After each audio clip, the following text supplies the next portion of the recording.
Hello दोस्तों, इससे previous video में हमने देखा था स्ट्रॉन्ग का एलिमेंट। स्ट्रॉन्ग का एलिमेंट हम किस लिए यूज़ करते हैं और इसके मीनिंग क्या होते हैं। आइए एक बार फिर उसे रिपीट करते हैं। The usage of strong element indicates that its content has strong importance. आप जब भी एक स्ट्रॉन्ग कंटेंट, कोई भी स्ट्रॉन्ग चीज़ यानी कि कोई इंपॉर्टेंट चीज़ आप अपनी वेब पेज के अंदर टेक्स्ट के फॉर्म में लिखते हैं तो आप उसे स्ट्रॉन्ग के एलिमेंट में लिखते हैं, और ब्राउज़र को ये बताता है स्ट्रॉन्ग का एलिमेंट कि ये जो स्ट्रॉन्ग के एलिमेंट के दरमियान जो लिखा हुआ टेक्स्ट, ये एक इंपॉर्टेंट टेक्स्ट है। ठीक, बाय डिफ़ॉल्ट ब्राउज़र क्या करता है, browser will show the content of strong element in bold. Bold करके दिखाता है, मोटा करके दिखाता है बाय डिफ़ॉल्ट। तो आज एम्फेसिस पढ़ते हैं हम। एम्फेसिस क्या होते हैं? एम्फेसिस बेसिकली हमारे पास स्क्रीन रीडर्स के अंदर बहुत ज़्यादा काम आते हैं। स्क्रीन रीडर्स क्या होते हैं? जो लोग ब्लाइंड होते हैं, मीन्स जो लोग देख नहीं सकते, अंधे होते हैं, तो वो जब आते हैं वेब पेजेस पर तो उनके लिए एक स्पेशल किस्म का सॉफ्टवेयर्स होते हैं स्क्रीन रीडर्स के, जो उन्हें वेब पेजेस को रीड करके सुनाता है। तो इसी तरीके से हमारे पास जो भी हम इंफॉर्मेशन प्रोवाइड करते हैं, तो कोशिश ये की जाती है डेवलपर की कि जिस तरीके से हम बता रहे हैं, जिन एक्सप्रेशंस के ज़रिए हम बता रहे हैं, आगे वाले को भी वही एक्सप्रेशंस समझ आएँ। अगर जो पढ़ रहा है वो तो समझ जाएगा, लेकिन जो सुन रहा है वो कैसे समझेगा? तो इसी के लिए हमें कुछ टैग्स ऐसे दिए गए HTML के अंदर जो कि स्क्रीन रीडर्स के साथ स्पेशली काम करते हैं, और ब्राउज़र को भी एक स्पेसिफिक इन्फॉर्मेशन देते हैं, और साथ साथ स्क्रीन रीडर्स को भी एक स्पेशली इन्फॉर्मेशन देते हैं। एम्फेसिस का टैग उनमें से एक है। एम्फसाइज भी बोलते हैं, एम्फेसिस भी बोलते हैं, जो भी बोलें आप। तो आइए पढ़ते हैं क्या करता है। द EM एलिमेंट, इसका टैग है EM। The EM element indicates emphasize that subtly changes the meaning of a sentence. आपने अगर अक्सर एक एग्जांपल दूँ मैं, तो देखा होगा कि काफ़ी दफ़ा कुछ एक ही जैसे जुमले के कई सारे मीनिंग्स होते हैं। मिसाल के तौर पर अच्छा एक वर्ड है, ठीक? अगर इसको मैं डिफरेंट एक्सप्रेशन से बोलूँ तो आप समझ जाएँगे। मिसाल के तौर पर अगर मैं किसी से सवाल करना चाहूँ तो मैं कहूँगा अच्छा, यानी कि मैं एक सवालिया अंदाज़ में पूछ रहा हूँ। अगर मैं किसी को बताना चाहूँगा कि मुझे समझ आ गया तो मैं कहूँगा अच्छा। इसी तरीके से हमारे पास जब हम एक ही सेंटेंस के डिफरेंट मीनिंग्स बताना चाहते हों स्क्रीन रीडर्स को, कि भाई ये एक टेक्स्ट आ रहा है, तुमने इसको इस तरह से पढ़ना है, ठीक? तो हम उस टेक्स्ट को एम्फसाइज के अंदर रखते हैं। By default browser will show the contents of an EM element in italic. Italic करके दिखाता है बाय डिफ़ॉल्ट ये।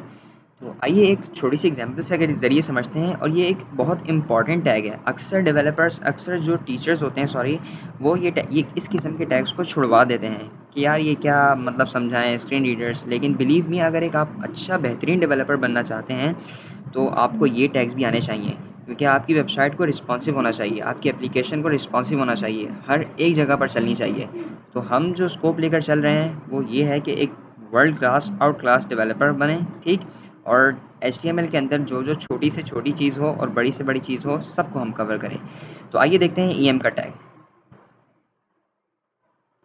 फोल्डर में आते हैं, बल्कि विजुअल स्टूडियो कोड ओपन है मेरे पास, ठीक? यहाँ पर एक मैं बना लेता हूँ फाइल एम्फेसिस या em.emphas.html, ठीक? यहाँ किया। आइए सबसे पहले शॉर्टकट इस्तेमाल करते हैं, शिफ्ट और 1 दबाया और फिर उसके बाद टैब दबा दिया। हमारे पास यहाँ पर आ गया, ठीक? टाइटल कुछ भी दे दीजिएगा आप। मैं यहाँ पर एक 3 लाइनें पैराग्राफ की लिखता हूँ, ठीक? सबसे पहले एक पैराग्राफ लिखता हूँ, ठीक?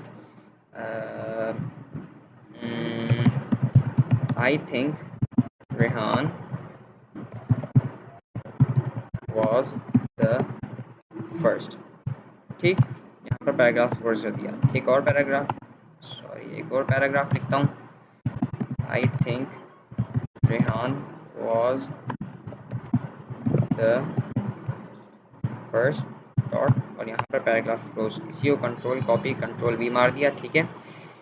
अभी मैंने 3 बार मतलब लिखा है, I think Rehan was the first, I think Rehan was the first, I think Rehan was the first. अब ये एक सेम जुमला है, ठीक? अब मैं इसके एक्सप्रेशंस को डिफरेंट तरीके से चेंज कर सकता हूँ। मिसाल के तौर पर अगर मैं यहाँ पर EM का एक टैग लगा दूँ रेहान से पहले, ठीक?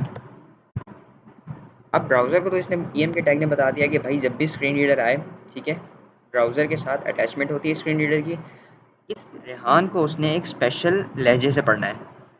आइए ज़रा आउटपुट देखते हैं इसका।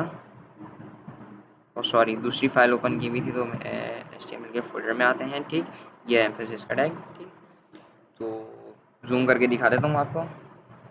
बाय डिफ़ॉल्ट आपको नज़र आ रहा है इसने इटैलिक करके दिखाया। अब जब स्क्रीन रीडर आएगा ना, तो पता है किस तरह पड़ेगा, आएगा I think Rehan was the first.